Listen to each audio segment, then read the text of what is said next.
안녕하십니까. 여러분의 헬스 파트너 헬파입니다. 오늘의 주제는 다이어트에 대해서입니다. 다이어트 너무 어렵죠. 많은 정보들도 있고 여러분들이 많이 시도도 해보셨고 다이어트 그러면 많이 받는 질문 중에 하나가 체육학과에서 다이어트에 대해서 얼만큼 많이 다루는지 물어보시는 분들이 있으세요. 그런데 다이어트에 대해서 어떤 수업이라던가 이런데 그렇게 비중을 두지 않습니다.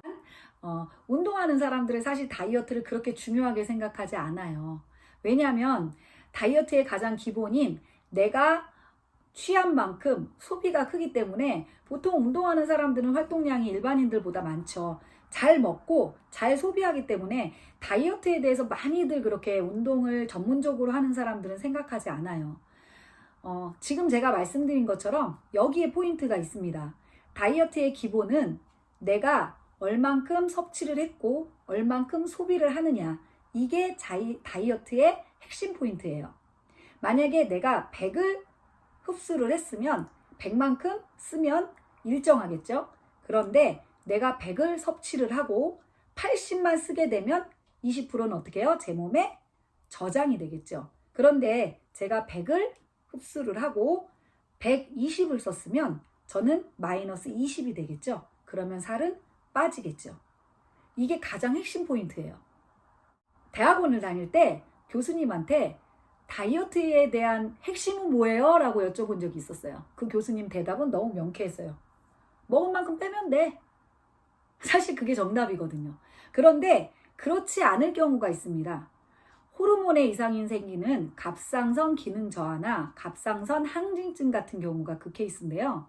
예를 들어서 어느 정도 음식을 먹거나 소비를 하거나 이거와는 별개 문제로 살이 급격하게 찌거나 급격하게 빠질 경우에는 반드시 병원 가셔서 종합검진을 받아보셔야 해요. 이런 기능 저하증 말고도 갑상선의 문제 말고도 다른 질환이 있었을 때도 그런 케이스들이 많이 있으시거든요. 제가 말씀드리는 이 케이스는 가장 정상적인 상태에서를 말씀을 드리는 거거든요. 가장 정상적인 몸의 상태를 유지했었을 때는 내가 흡수한 만큼 소비를 하게 되면 그게 항상 일정한 몸무게로 유지가 되지만 그렇지 않을 경우는 과체중이라던가 아니면 우리가 흔히 말하는 살이 찌는 경우 아니면 급격히 빠지는 경우가 생긴다는 얘기죠. 다이어트는 그렇게 어렵다고 풀이하면 어렵지만 쉽다고 접근을 하면 굉장히 쉬울 수도 있어요. 그런데 여러분들이 저한테 말씀하시는 것 중에 가장 안 좋은 상황은 요요예요. 예전에 TV에서 어떤 프로그램이 있었어요. 여러분들도 기억하실지 모르겠지만 과체중인 사람들만 모아서 단기적으로 살을 빼주는 프로그램이 아마 있었던 거 기억을 하실 거예요. 근데 그분들이 그 다이어트를 성공을 하고 그 몸무게를 유지를 했을까요? 사실 그렇지 못한 케이스가 훨씬 더 많다라고 알고 있습니다.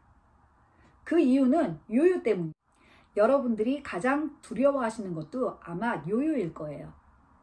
요요는 세트 포인트를 이해하지 못하시면 극복하기가 어려워요. 그러면 제가 지금은 세트 포인트에 대해서 설명을 드릴 거예요. 영상을 끝까지 보셔야 세트 포인트를 이해하실 수 있을 거예요. 세트 포인트는 우리 몸에 있는 항상성을 얘기를 해요. 항상성은 뭐죠? 내 몸무게, 내 체온, 뭐 이런 것들, 내 심장의 박동수, 거의 이제 비슷하게 유지를 하는 거를 우리가 항상성이라고 얘기를 합니다. 거기에 가장 중요한 게 그 항상성은 세트 포인트라고 얘기를 하죠. 그러면 세트 포인트에 대해서 인지를 하셔야 돼요. 세트 포인트는 내 몸무게를 항상 일정하게 유지를 하려고 하는 거를 얘기를 해요. 예를 들어서 제 몸무게가 50일 경우에 제가 조금 더 많이 먹는다고 해서 제가 53, 4kg가 되는 거는 아닐 거예요. 그런다고 한두 끼 굶는다고 해서 제 몸무게가 50kg 미만으로 뚝 떨어지지도 않을 거예요.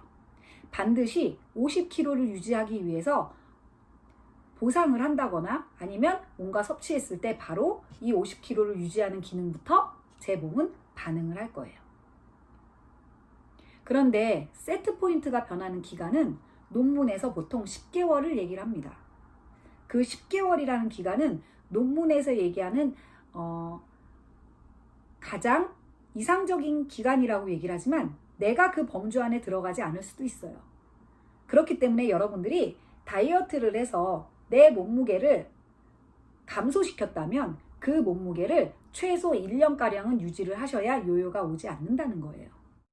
밖에 나가면 요새 많은 스포츠 센터에서 광고를 하죠. 한 달 안에 몇 킬로를 빼드립니다. 그런데 그렇게 빼서 유지되는 분들은 대부분 1년 이상 그 몸무게를 유지했기 때문에 성공을 하시는 거예요.